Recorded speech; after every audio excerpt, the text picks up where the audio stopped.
해야 됩니다. 오늘 얘기할 부분은 이제 빛과 파동에 대한 얘기고, 그냥 갑자기 지진 생각이 났었어요. 이 파동이라는 글자를 보고. 일종의 파동이죠, 지진도. 그죠? 땅을 통해서.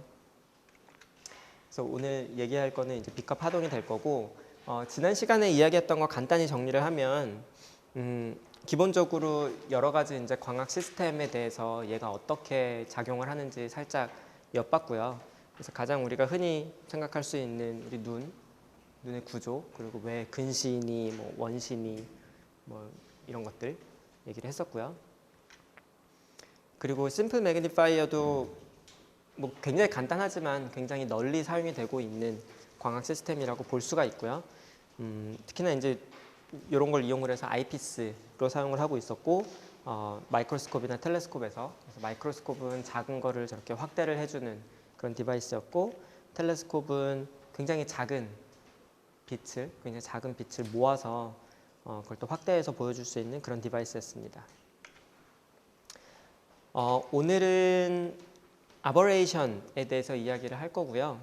그리고 그러니까 지난 시간은 사실은 다 끝냈어야 될 내용인데, 그리고 그린 시스템에 대해서 조금 더 자세히 이야기를 할 거고, 그 다음에 이제 파동에 대해서, 파동의 중첩에 대해서 이야기를 좀 하도록 하겠습니다.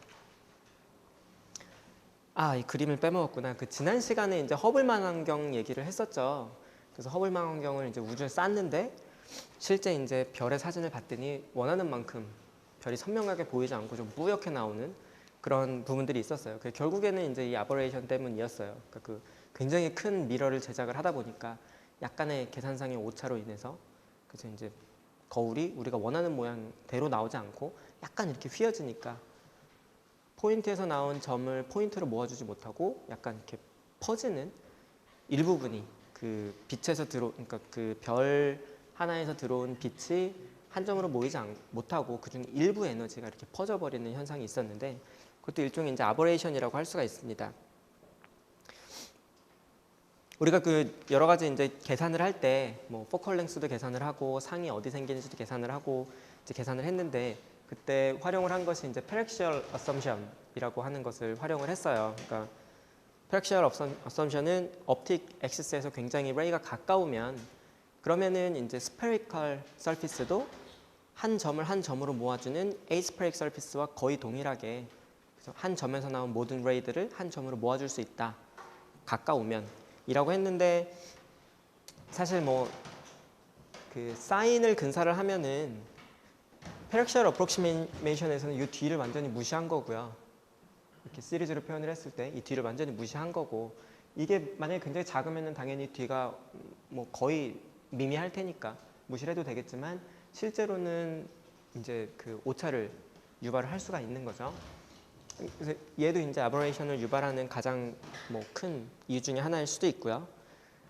그래서 이제 아버레이션이라고 하는 거는 이제 정의가 뭐냐면은 에러인데, 가우시안 옵틱스 컨디션에서 생기는 아이디얼한 그런 컨디션에서 생기는 아이디얼한 컨디션에서부터 얼만큼 떨어져 있는지에 대한 에러입니다. 그러니까 저거는 결국 페렉시얼 어썸션을 통해서 나오고 있는 초점에 얼마나 잘 모이느냐, 얼마나 그 에러가 크냐라고 하는 것을 이제 표현하는 거고요. 크게 이제 두 가지로 분류를 할 수가 있는 게, 하나는 크로마틱 아버레이션. 크로마틱이라고 하는 거에 대해서 좀 약간 개념이 좀 와요. 저 단어가 의미하는 바랄까? 크로마틱. 뭐가 좀 비슷한 단어가 있을까? 딱히 떠오르는 게 잘 없는데, 그러니까 크로마틱이라고 하는 것의 이제 사전적인 의미는 어떤 컬러와 관련된 뭐 그런 뜻이에요. 그래서 색깔과 관련이 있는 그런 수차냐, 그런 에러냐, 아니면은 모노크로마틱이라는 얘기는 단색이라는 거니까 색깔과 상관이 없는 그런 오차냐, 이제 두 가지로 나눌 수가 있고, 특히나 모노크로마틱 아버레이션은 스페리컬 아버레이션, 코마, 아스티그마티즘, 필드 커버처, 디스토션, 기타 등등으로 나눌 수가 있어요. 그러니까 지금 나와 있는 거는 이제 프라이머리 모노크로마틱 아버레이션이라서 좀 수학적으로 계산을 했을 때 쉽게 계산이 될 수 있는 그런 텀들이고요. 크로마틱 아버레이션은 아까 이야기를 한 대로 빨강색과 파랑색의 따라서 굴절률이 달라지는, 그래서 디스펄전의 차이로 인해서 굴절률이 높은 파란색은 많이 꺾여서 초점거리가 짧고, 굴절률이 낮은 빨강색은 좀 덜 꺾여서 초점거리가 긴 거예요. 그래서 이렇게 이제 크로마틱 아버레이션은 이 정도로 일단 알고 있으면 될 것 같고요. 아까도 잠깐 얘기했지만 그 프리즘에서도 이제 동일한 결과가 나온다는 것이고, 지금 여기에서 나오고 있는 거는 스페리컬 아버레이션입니다. 여기 있는 컬러는 그냥 보기 좋으라고 해놓은 거고요. 그냥 전부 다 동일한 색깔이라고 보세요. 그러니까 동일한 뭐 빨강색이든 동일한 파란색이든 회색이든 그냥 눈에 좀 띄기 좋으라고 이렇게 빨강색으로 해놓은 거고요. 스페리컬 아버레이션이라고 하는 거는 제가 이 색깔을 보고서는 좀 착각을 했는데, 우리가 그 렌즈를 만들 때 스페리컬 서피스로 가정을 했죠. 원래는 이런 모양으로 만들었을 때는 에이스페릭 서피스를 만들어야 이 모든 레이들이 정확히 한 점으로 모일 수가 있어요. 근데 페럭시얼 어프로크시메이션을 통해서 근축 영역에서는, 페럭시얼 영역에서는 거의 뭐 오차 없이 될 것이다 라고 이제 가정을 했던 거고, 그 가정이 틀리기 때문에 생기는 것이 스페리컬 아버레이션입니다. 그래서 우리가 스페리컬 서피스를 이용을 하게 되면 이제 동일한 웨이브랭스의 빛이 요 가운데 들어왔을 때랑 옆에 들어왔을 때 그 꺾이는 정도가 정확히 한 점에 모이는 것이 아니라 멀리 떨어지면 멀리 떨어질수록 그 오차가 커져서 이 초점거리가 더 짧아져요. 그래서 이게 곡면이 에이스페릭 서피스가 아니라, 완벽하게 한 점으로 모아주는 에이스페릭 서피스가 아니라 스페리컬 서피스로 우리가 만들었기 때문에 생기는 그런 수차를 스페리컬 아버레이션이라고 합니다. 그러면 이 스페리컬 아버레이션은 표현을 할 때 어떻게 표현을 하냐면은 온 엑시스를 통해서, 그러니까 굉장히 근축에서 왔을 때 생기는 초점의 거리가 말하자면 아이디얼한 컨디션이에요. 그래서 우리가 사인 세타를 세타로 어프록시메이트 할 수 있는 그런 영역에서 생긴 초점의 위치 하나는 이제 우리가 원래 계산하던 대로 계산을 할 수가 있는 거고요. 그리고 실제 스페리컬 서피스를 만들어서 그다음에 이제 스넬의 법칙에 따라서 각도를 딱딱 계산을 해서 나오는 이런 초점. 그래서 요만큼이 결국에는 스페리컬 서피스를 가정해서 생긴 아버레이션의 양이 되는 거죠. 그래서 지금 여기 표현하기를 이제 두 가지로 표현을 했는데, 하나는 longitudinal spherical aberration, 그 다음에 transverse spherical aberration, 그렇게 표현을 합니다. 그래서 longitudinal은 말 그대로 이제 그 길이 방향으로 spherical aberration입니다. 그래서 원래 초점이 여기라고 우리가 계산을 했는데 요 앞에까지 이제 생기는 거죠. 이 그 빔의 높이가 커지면서, 빔의 크기가 커지면서. 그래서 이제 앞뒤 방향으로 초점이 변한다 해서 longitudinal spherical aberration이고, 그 다음에 transverse aberration은 원래 이쪽 초점 평면을 생각했을 때 이 점에 모여야 되는데 이 점이 아니라 이 초점에서 훨씬 옆으로 이만큼 떨어져 있는 데까지 레이들이 생길 수 있다라고 하는 부분으로 이제 transverse spherical aberration 그렇게 불러줍니다.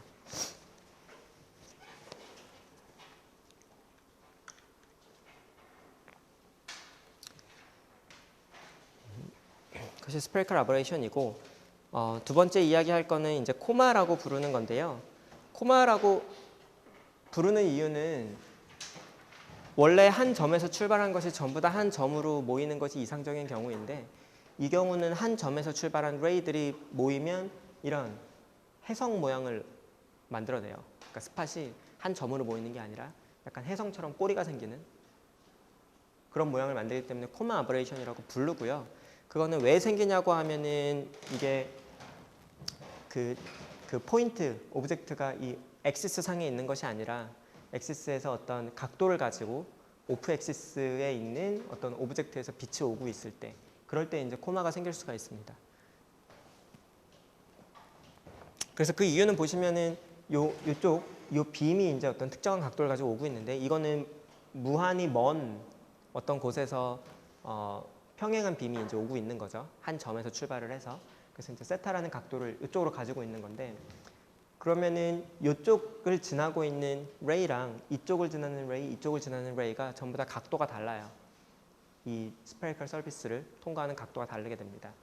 그래서 이 각각의 레이들을 따라가 보면 이게 이제 꺾이는 정도도 다르기 때문에 얘는 이쪽을 통과한 거는 이 아래쪽으로 초점이 맺힐 수 있고 이 가운데 쪽을 통과하는 거는 이 위쪽에 초점이 맺힐 수도 있고. 그래서 물론 이제 기준이 되는 거는 이 옵티컬 센터를 지나는 레이의 초점 위치가 이제 페렉시얼에 의한 아이디얼한 초점 위치가 되는 거고, 여기에서부터 얼만큼 떨어져 있느냐를 가지고 이제 코마 아버레이션이 얼마나 크냐 장냐를 이제 우리가 표현을 하죠. 네.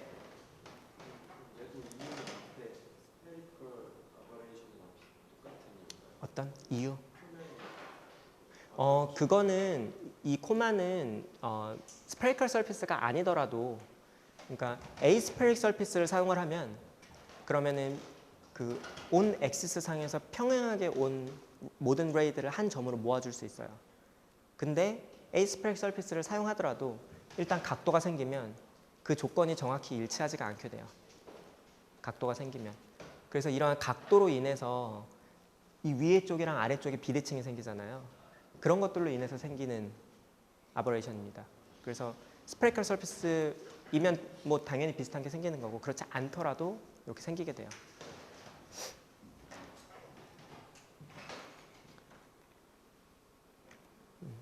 그리고 아스티그마티즘에 대해서는 간단히 이야기를 했었는데, 어찌 보면은 코마랑 약간 헷갈릴 수도 있는 부분인데, 아스티그마티즘도 마찬가지로 이제 온 엑시스가 아닌 오프 엑시스 쪽에서 주로 이제 이야기를 많이 하게 되고요.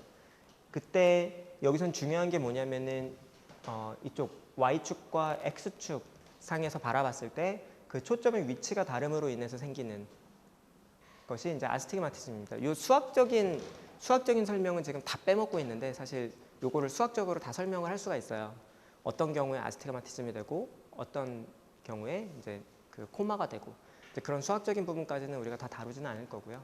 그래서 여러 가지 이제 숫자가 있는데, 오프 엑시스에서 발생을 할 수 있는 아까 봤던 코마라는 숫자, 그리고 지금 아스티그마티즘이라고 하는 거는 그 비대칭적인 부분이 이제 위하고 아래가 아니라 이제 x축과 y축이 이제 비대칭적이기 때문에 생기는 초점 거리의 변화로 인해서 이쪽에 이제 초점이 하나가 생기는 거고요. 근데 이건 점이 아니고 어떤 라인이 형성이 되겠죠. 왜냐하면 한쪽으로는 초점인데 반대쪽으로는 초점이 아니니까. 그리고 여기에서는 반대로 이제 수직한 초점이 만들어질 수 있는 겁니다. 그래서 여기에다가 만약에 스크린을 갖다 대면 약간 옆으로 길쭉한 스팟의 모양이 나오고, 여기에서는 약간 위로 길쭉한 스팟의 모양이고, 그리고 가끔 이제 이런 경우에 베스트 포커스라고 하는 걸 이야기를 하는데, 그거는 이 아스티그마티즘이 존재하는 경우에는 이 중간 어디쯤이 될 거예요. 그래서 이것도 좀 작아지고 이것도 좀 작아지는 그런 부분, 여기쯤.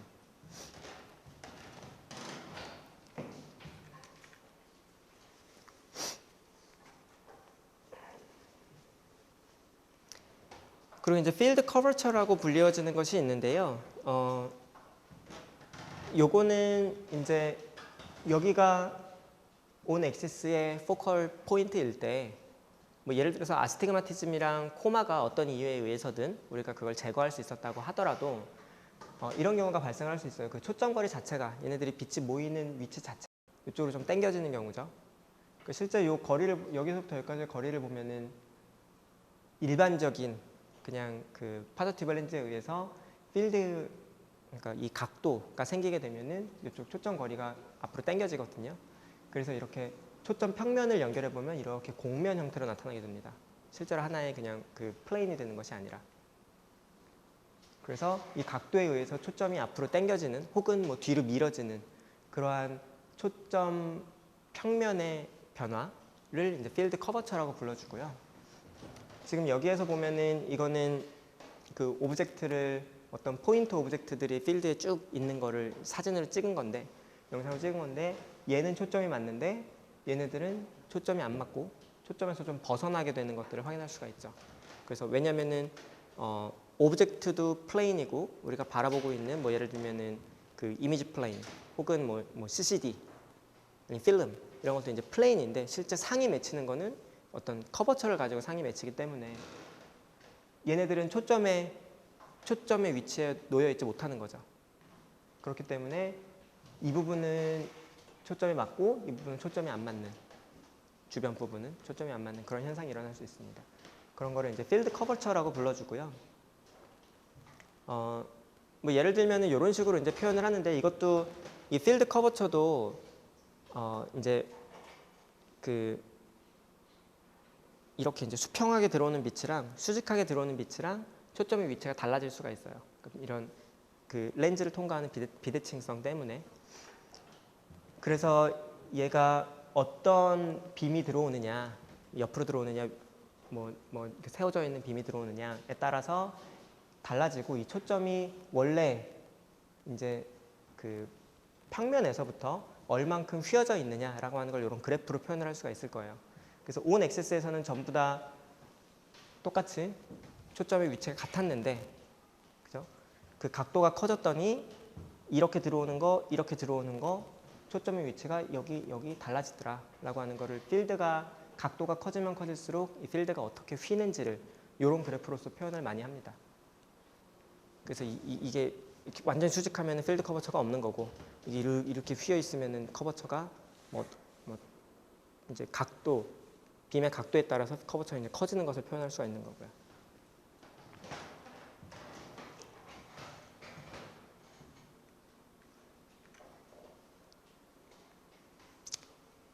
그리고 이제 디스토션이라고 하는 거는 이제 말 그대로 왜곡되는 형상인데, 지금 이미 물체가 이런 식으로 격자 모양으로 있을 때 이제 핀 쿠션 디스토션이랑 배럴 디스토션이라고 크게 두 가지로 분류를 합니다. 그래서 이거는 그 가운데 부분이랑 이 옆에 부분이랑 어떻게 보면은 그 광학 시스템의 배율이 달라지는 거예요. 배율이 달라져서, 배율이 가운데 부분이나 옆에 부분이나 다 똑같이 1대1이면 정확히 이 모양을 우리가 얻을 수 있을 텐데, 배율이 달라지기 때문에 얘는 이쪽 부분이 커져서 보이는 거고요. 이쪽 부분은 좀 작아져서 보이는 거죠. 그죠? 그래서 이렇게도 보일 수 있고 이렇게도 보일 수 있고요. 제가 가지고 있는 그 휴대폰에 있는 카메라는 약간 핀 쿠션 디스토션을 가지고 있어요. 그래서 사진을 찍을 때 이렇게 코너에 이렇게 가면은 머리가 이쪽으로 이렇게 길어져요. 한번 찍어 보세요. 특히나 이제 마음에 안 드는 사람이 있을 때 구석에 코너에 놓고 찍으면, 대부분의 경우 휴대폰 카메라는 렌즈가 굉장히 단순하게 구성이 되어 있기 때문에 이런 디스토션이 나타나게 돼요. 그래서 이제 가운데 있으면 멀쩡한데 옆으로 가면 머리가 커지고 한쪽으로, 그럼 이제 디스토션이 나타날 수가 있습니다. 그래서 이게 동일한 사람이래요. 동일한 사람이 이제 카메라 렌즈가 이제 서로 다른 거죠. 주로 이제 보면은 카메라 렌즈의 초점 거리가 점점 이제 짧아지는 방향으로 되는 거고, 그래서 저쪽 이제 초점 거리가 긴 경우에는 굉장히 정상적인 1대1의 사진이 나오는 반면에, 이제 초점 거리가 굉장히 짧아지면 이렇게 좀 가운데 부분보다 이제 옆으로 갈수록 이제 점점 짜부라지는 이런 디스토션이 나타나게 되는 겁니다.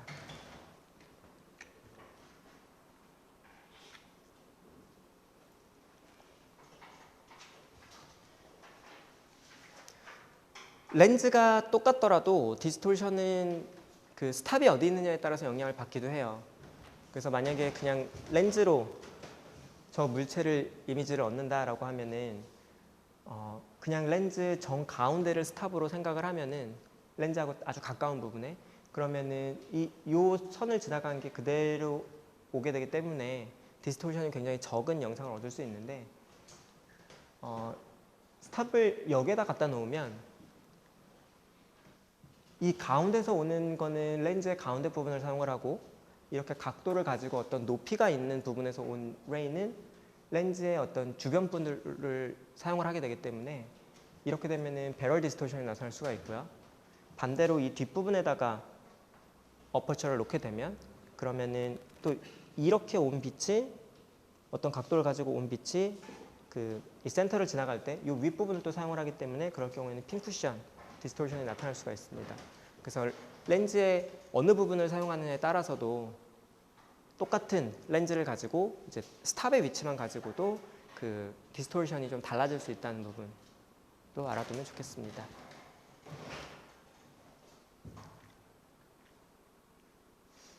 그런 것들 때문에 많은 경우에 많은 경우에 약간 시메트릭한 그 옵틱 컨피규레이션이 사용이 돼요. 그래서 시메트릭하게 되면은 사실 수차 입장에서도 여러 가지 좋은 점도 있고요. 그다음에 디스토션도 많이 줄일 수도 있어서 요거 같은 경우에는 뭐 예를 들면은 요거 같은 경우 그러니까 요게 사실 굉장히 많이 사용이 되는 어떤 렌즈의 구성인데 저쪽 이제 멀리서 오는 오브젝트 저쪽 멀리 있는 오브젝트를 요게에다 이제 상을 맺혀주는 건데 이제 두 개의 파저티브 렌즈 그룹으로 되어 있는 것이고요. 그 렌즈 그룹도 이 두 개의 렌즈를 붙여놓은 것과 하나의 파저티브 렌즈로 구성되어 있는 게 굉장히 좀 대칭적인 그런 이제 구조를 나타내주고요. 이렇게 구성을 했을 때 여러 가지 이제 수차 면에서 도움이 되는 부분이 있습니다. 그러면은 그린 시스템에 대해서 조금 이제 이야기를 해볼 건데요. 우리가 이제 얘기를 했던 거는 아까도 잠깐 얘기를 했지만 그래서 굴절이라고 하는 현상을 이용을 해서 그러니까 레이들이 이렇게 들어올 때 렌즈로 들어올 때 그러니까 이렇게 패러렐 빔을 그리는 거는 포인트 오브젝트가 무한히 멀리 있는 걸 가정을 한 거고요. 그 포인트 오브젝트에서 나온 패러렐한 레이들이 하나의 점으로 모일 수 있도록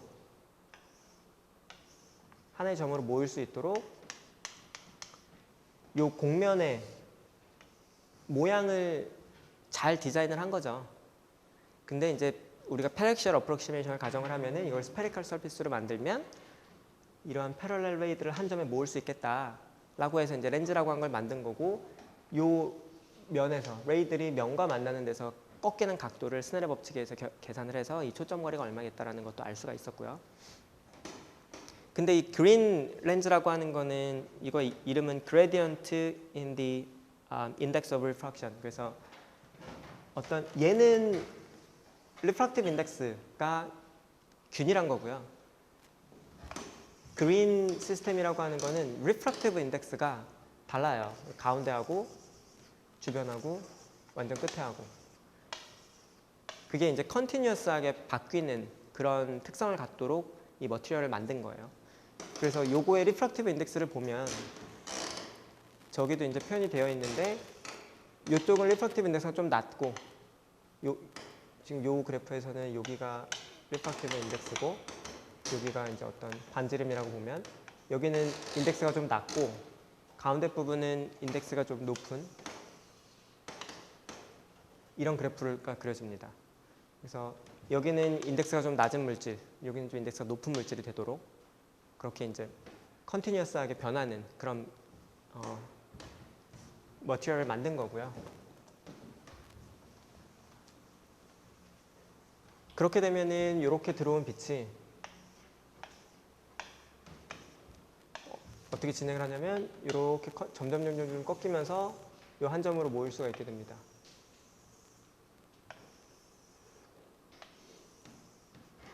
이렇게.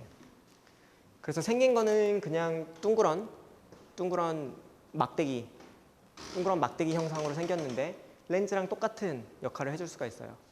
이 그린 시스템이라고 하는 게 그래서 그린 렌즈라고 하는 이름을 붙여준 거고요. 여기에서도 보면은 이렇게 지나가는 광 경로랑 이렇게 지나가는 광 경로가 이제 똑같아집니다. 여기는 리프락티브 인덱스가 좀 크고 여기는 리프락티브 인덱스가 좀 작아서 그래서 여기 더하기 요거를 한 것이 요거 더하기 요거를 한 게 같아집니다. 그러니까 더하기를 한 거는 리프락티브 인덱스를 곱해서 이제 적분 형태가 돼야 되겠죠. 이게 컨티뉴어스하게 변하니까 그렇게 될 수 있도록 이제 그린 렌즈를 만든 거고요. 가장 큰 차이는 뭐냐면은 얘는 그냥 막대기 형태라는 거, 얘는 이 면과 이 면 혹은 둘 중에 하나가 이제 스페리컬 서피스를 만든다는 거. 그게 가장 큰 차이고 해주는 역할은 똑같습니다. 점으로 모아준다는 거, 초점으로 모아준다는 거. 그래서 생긴 거는 이런 식으로 생겼어요. 이런 식으로 생겨서 빔이 만약에 이렇게 들어오면 이쪽을 지나가면서 한 점으로 모일 수 있게 그런 것이 이제 그린 렌즈라고 아시면 되고요. 얘는 이런 식으로 사용을 할 수가 있어요.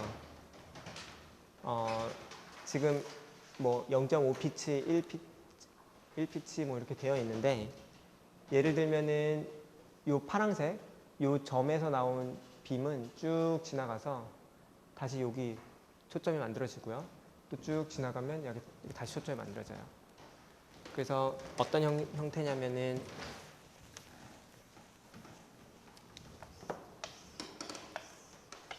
가운데는 인덱스가 높고 옆에 쪽은 인덱스가 낮아서 여기서 출발한 빛이 이렇게 진행을 할 때 이렇게 가면 이렇게 꺾여서 요점으로 오고요. 이렇게 출발한 거는 요점으로 모이고. 그렇게 하면은 뭐가 좋으냐면 여기부터 여기까지 똑같은 상을 여기 이쪽으로 옮겨줄 수가 있어요. 그리고 여기 있는 걸 또 여기로 옮길 수가 있고, 여기 있던 점이 다시 여기 점으로 모이고, 여기 있던 점이 다시 여기 점으로 모이니까, 그래서 이렇게 길게 만들 수가 있습니다. 그리고 지금 이 경우는 오브젝트가 여기 있을 때 초점 평면이 여기 있었는데 이 길이를 적당히 조절하면 이 초점이 이 디바이스, 렌즈 바깥에 있을 수도 있어요. 초점이 렌즈 안에 있을 수도 있고 렌즈 밖에 있을 수도 있고. 그래서 지금 이 경우에는 여기 이제 표현하기로 오브젝트가 저기 있을 때 요만큼이 이제 오브젝트 렌즈로 사용이 돼서 여기서 첫 번째 상을 만들 수가 있고요. 그 얘기는 뭐냐면은 저 오브젝트에 있는 점에서 나온 빛이 점으로 모이는 거고요. 이 위치에. 그거를 다시 전달시킬 수 있는 역할을 할 수가 있습니다. 그래서 이렇게 전달을 해주는 부분을 릴레이 렌즈, 뭐 혹은 릴레이 옵틱스라고 불러주고요. 아니면 뭐 이런 식으로도 가능해서 여기에다가 또 상을 만들 수 있고 다시 그거를 어떤 뭐 특정한 렌즈를 이용을 해서 뭐 CCD라던가 아니면 우리가 뭐 아이피스를 이용을 한다던가 하면은 저 물체를 좀 긴 거리만큼 전달시켜서 우리가 관찰할 수가 있어요. 그것 말고는 뭐 여러 가지 어쨌든 좀 다르게 생긴 렌즈일 뿐이니까 뭐 다른 뭐 용도로도 사용을 할 수 있고요, 당연히. 그래서 이러한 원리를 이용을 해서 이미징을 할 때 이런 이제 바늘 형태로도 만들 수가 있어요. 얘는 조금 두꺼운 바늘이긴 하지만 그래서 바늘 형태로 만들어서 이쪽 끝에 있는 거를 이쪽으로 전달시킬 수 있게끔. 그러면은 왜 좋으냐면은 우리가 현미경은 이만하잖아요. 그래서 현미경으로 물체를 관찰하기 위해서는 물체 자체가 굉장히 좀 작아야 되고 아니면 완전히 표면에 드러나 있어야지 관찰할 수가 있는데 우리가 저렇게 얇은 막대 형태로 영상을 릴레이 시킬 수 있다면 그러면은 디바이스 자체가 어딘가 안으로 들어갈 수가 있잖아요. 그래서 지금 여기에서는 쥐의 이제 대장을 관찰하는 용도로서도 사용이 될 수가 있어요. 그러니까 쥐의 대장을 원래 관찰하려면 대장을 꺼내서 열어서 현미경으로 볼 수가 있을 텐데 그게 아니라 이제 디바이스 자체를 어떤 동물 안쪽으로 집어넣어서 이제 현미경 영상을 관찰할 수 있다는 것이 이제 큰 장점이 될 수가 있는 거죠. 그래서 일반적인 렌즈로도 물론 렌즈를 작게 만들어서 할 수는 있는데 이제 이런 그린 렌즈라고 하는 그런 디바이스를 이용하면 조금 더 효율적으로 할 수가 있는 거죠.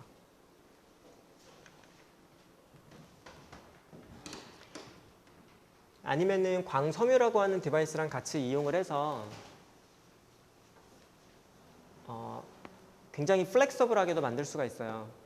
그래서 이러한 여기 이제 그린 렌즈가 있는 건데 광섬유는 지금 이거 보면 2m잖아요.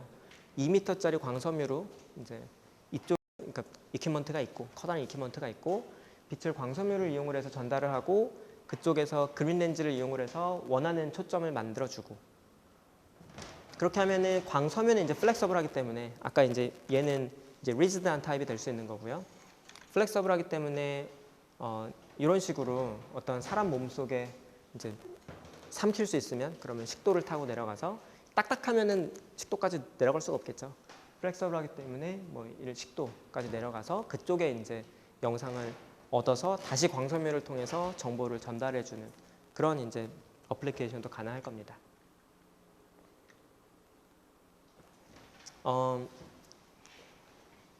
굉장히 중요한 광학에서 굉장히 중요한 이제 개념이 될 수 있는데 이제 기하광학이라고 하는 부분을 뭐 했는지 모르겠지만 대충 이제 마무리하는 단계고요. 그래서 빛이 직진한다. 그런데 어떤 매질을 만나면 꺾인다. 이제 그게 기하광학이에요.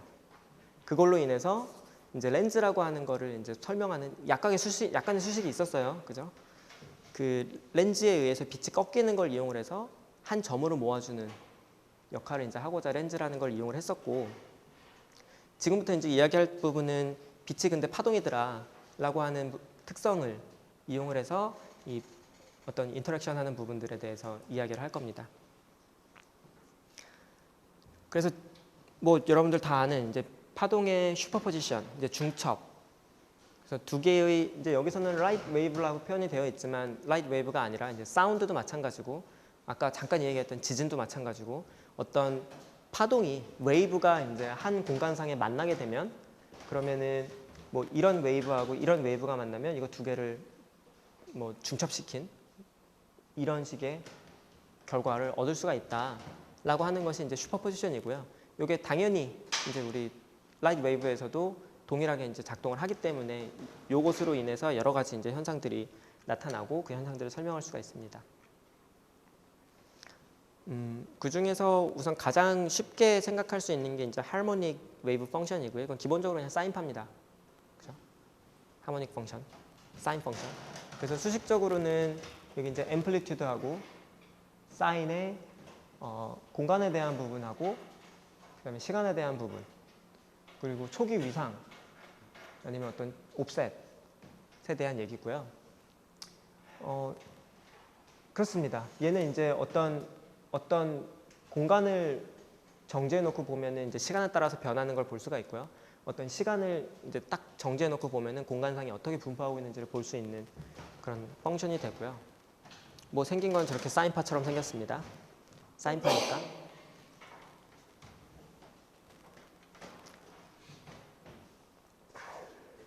내가 싫어하는 부분, 수학. 좋지 않아요? 그래서 아까 수식에서 초기 위상 부분하고 얘하고 얘는 일단 신경 쓰지 않기로 하고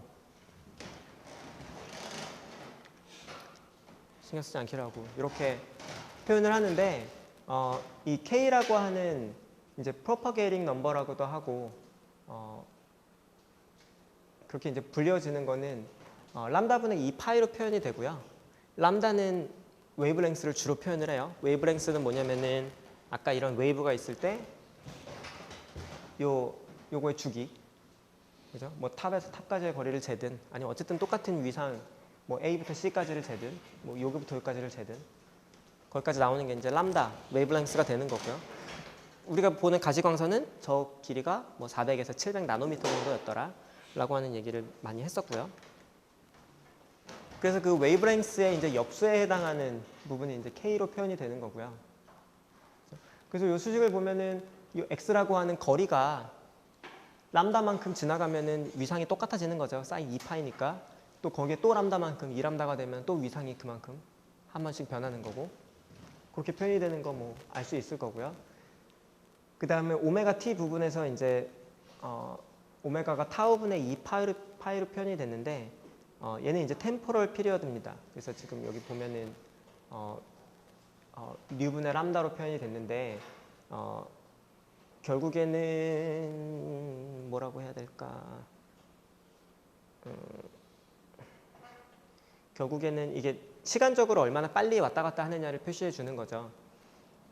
저 지금 위의 식에서 얘가 얼마나 빨리 진행하는지 V로서 표현을 했구나. V로서 이제 시간이 얘가 얼마나 웨이브가 빨리 진행을 하는지를 표현을 하고 있고요. 그리고 그 속도를 람다를 속도로 나눠주게 되면은 얼마나 빨리빨리 그 하나의 웨이브가 지나가는지를 표현해 주는 게 이제 타우가 되는 거고, 템포럴 피리어드가 되는 거고, 그 다음에 이제 프리퀀시로 표현을 하게 되면은 타우분의 1이 프리퀀시가 되는 거고요. 그죠? 그리고 그 2파이만큼 그 위상이 얼만큼씩 변하는지를 표현해 주는 앵귤러 템포럴 프리퀀시는 이렇게 오메가로서 표현을 했습니다. 그래서 뭐 속도와 웨이브랭스와 프리퀀시와 뭐 그런 것들을 이제 수식으로 간단하게 설명을 해주고 있는 거고요. 그리고 일렉트릭 필드로 표현을 하면은 뭐 마찬가지로 이렇게 표현될 거예요. 이렇게 위상에 대한 얘기를 생각을 안 하면은 그냥 그 하모닉 펑션이랑 똑같은 형태로서 일렉트릭 필드를 표현을 할 수 있을 테고, 이 일렉트릭 필드에서는 앰플리튜드하고 뭐 마찬가지로 이제 공간에 대한 얘기, 이제 시간에 대한 얘기 있을 수가 있을 거고요.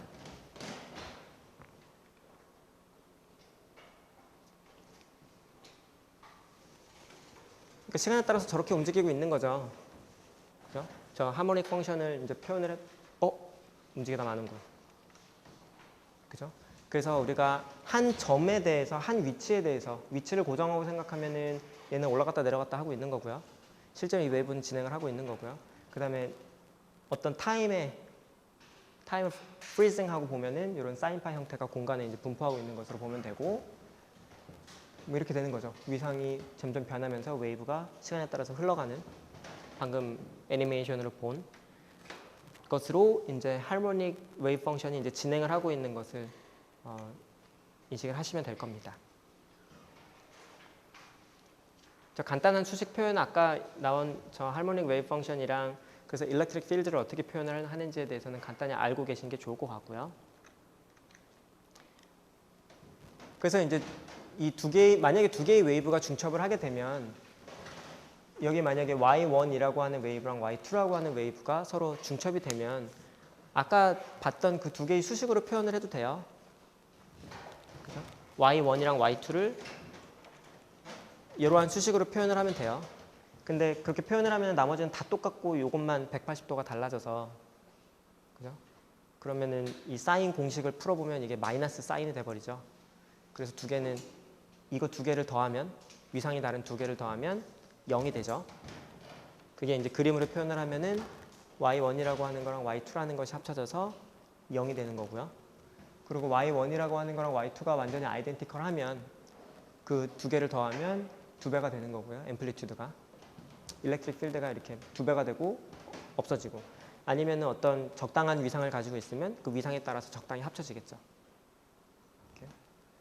그림으로는 이렇게 표현이 되고, 아까 보여줬던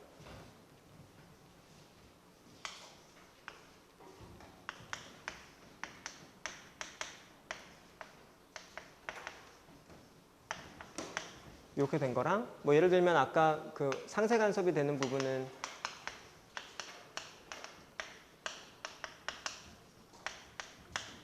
플러스 파이, 요거 두 개를 더해주는 거죠. 그죠? 이게 플러스든 마이너스든. 그렇게 되면은 얘네 둘이 부호가 반대가 돼서 사라지고, 뭐 당연히 똑같은 걸 하게 되면은 앰플리튜드가 2배가 될 테고요. 위상이 어떤 60도다.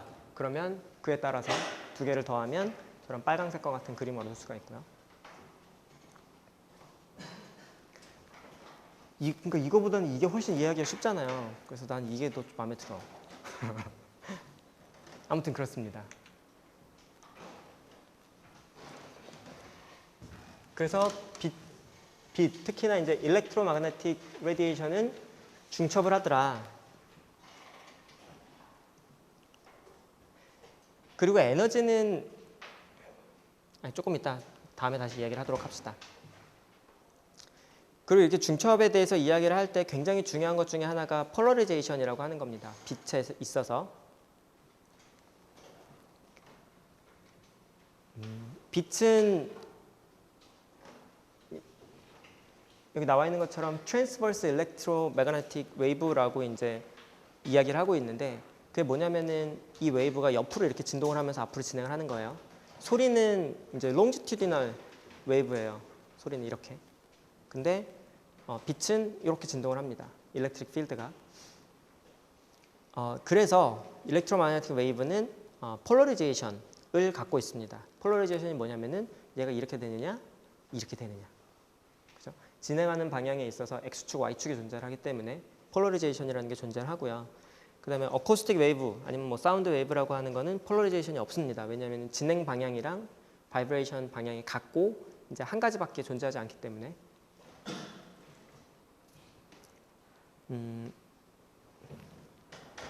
일렉트릭 필드를 파란색으로 표현을 하면은 매그네틱 필드가 이렇게 수직으로 형성이 될 텐데, 이런 식으로 되어 있는 거를 이제 unpolarized radiation이라고 하고요. 그러니까 모든 각도로 다 일렉트릭 필드가 존재할 때 랜덤하게, 그럴 때 unpolarized radiation이고, plane polarized radiation은 한쪽 방향으로만 일렉트릭 필드가 존재할 때, 그럴 때 이제 plane polarized radiation이라고 합니다.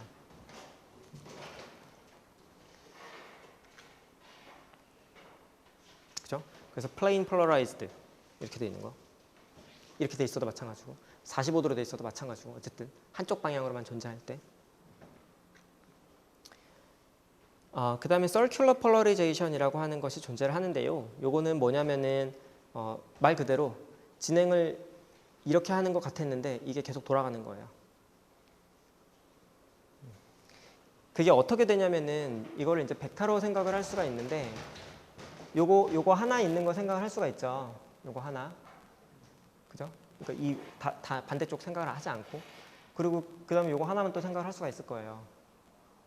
그런데 그 두 개가 합쳐지는데 위상이 만약에 정확히 같으면 얘가 말하자면 45도 각도로 합쳐질 수가 있을 텐데 얘가 90도의 위상을 갖고 있으면 그러면은 여기에서는 이쪽 밑으로 되는 성분만 남아 있을 테고 여기에서는 요 성분만 있고 또 요만큼 진행했을 때는 이 성분만 있고 위로 또 요만큼 진행하면 이쪽으로만 성분이 있고 그래서 이제 진행 각도에 따라서 이렇게 합쳐지는 게 이렇게 이 필드의 각도가 진행을 함에 따라서 계속 돌아가는 거죠. 왜? 이런 위상 차이가 있기 때문에. 그래서 두 개의 plane polarized light을 이제 예를 들면 서로 수직이 되어 있는데 두 개가 중첩이 될 때 어떤 특정한 위상을 가지고 있으면 얘가 circular polarized가 될 수가 있다. 라는 부분을 알아두면 되겠습니다. 그래서 이런 circular polarize는 기본적으로 두 개의 plane polarization의 중첩이다라고 생각을 하면 돼요.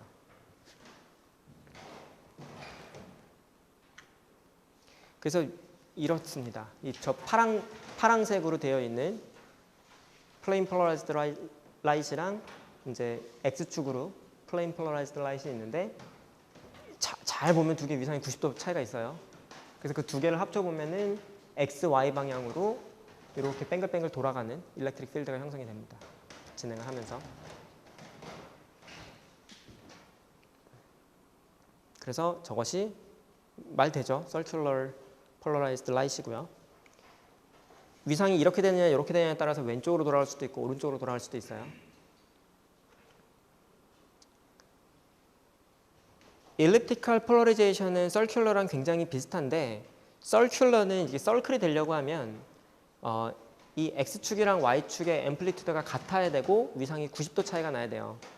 근데 앰플리튜드가 다르고 위상이 90도가 아니라 좀 애매한 위상, 뭐 60도, 뭐 30도, 뭐 45도 이런 식이면 이제 돌아가면서 크기도 변하는 이 필드에 그런 엘립티컬 폴러리제이션이 나타납니다.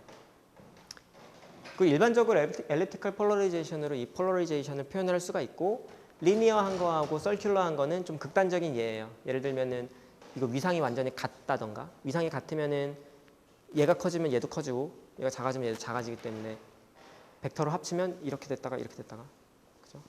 리니어 폴러라이제이션이 되고 이게 정확히 똑같고 앰플리튜드가 똑같고 90도가 되면 위상이 서큘러로 돌아가게 되고 이도저도 아니면 엘립티컬 폴러라이제이션이 됩니다.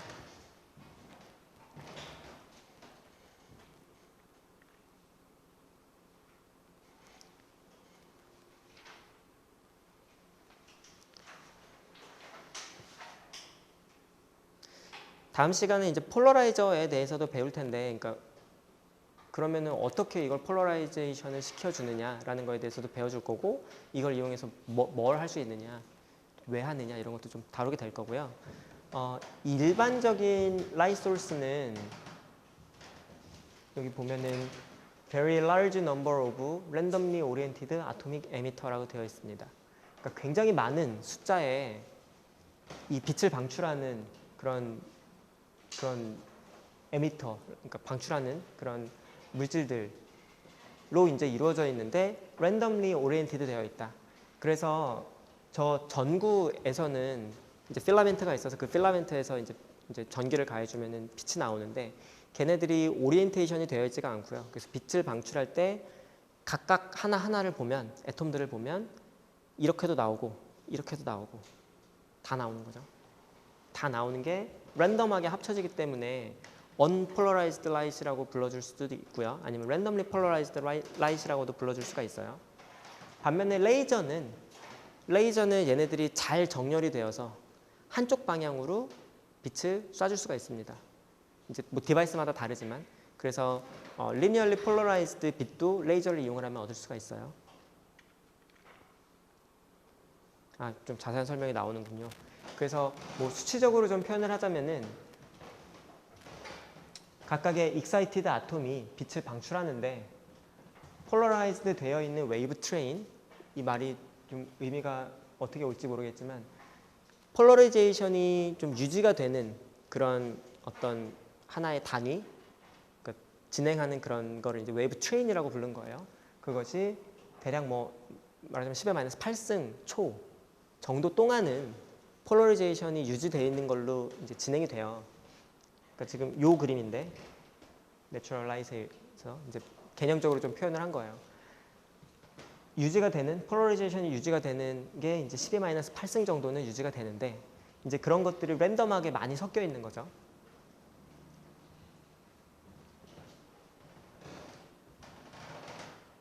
그래서 쟤네들이 합쳐지면은 이제 10의 8승 동안은 어떤 특정한 폴러라이제이션을 유지를 하는 겁니다. 굉장히 짧은 시간 동안. 그렇지만 10의 8승 이후에는, 이거 뭐 정확한 숫자는 아니지만 그 정도 시간 이후에는 또 다른 웨이브 트레인들이 나타나기 때문에 걔네들이 또 서로 합쳐져서 어떤 폴러라이제이션 스테이터스를 이루겠지만 그것 역시 굉장히 짧은 시간 동안만 유지가 되는 거죠. 그래서 우리가 관찰하기에는 폴러라이제이션이 계속 변하는, 랜덤하게 변하는 그런 이제 빛을 관찰하게 되는 겁니다. 그래서 completely unpredictable 하다라는 표현을 썼고요. 반면에 이제 레이저는 이런 식으로 전부 다 이제 정렬이 잘 되어 있는 상태로 오기 때문에 predictable 하고 우리가 컨트롤 할 수도 있는 그런 이제 빛을 얻을 수가 있고요. 내추럴 라이트는 unpolarized light이라고도 불러주고 어쩌면은 randomly polarized라고 하는 게 더 맞을지도 모르겠다라고 합니다. 그러니까 unpolarized라는 거는 사실은 존재하지 않는다고 봐도 돼요. 왜냐면 이 필드는 방향을 갖고 있기 때문에. 그런데 그게 굉장히 빠른 시간 동안 랜덤하게 변하기 때문에 randomly polarized라는 게 조금 더 올바른 표현인 것 같다라고 하는 거죠. 끝났습니다.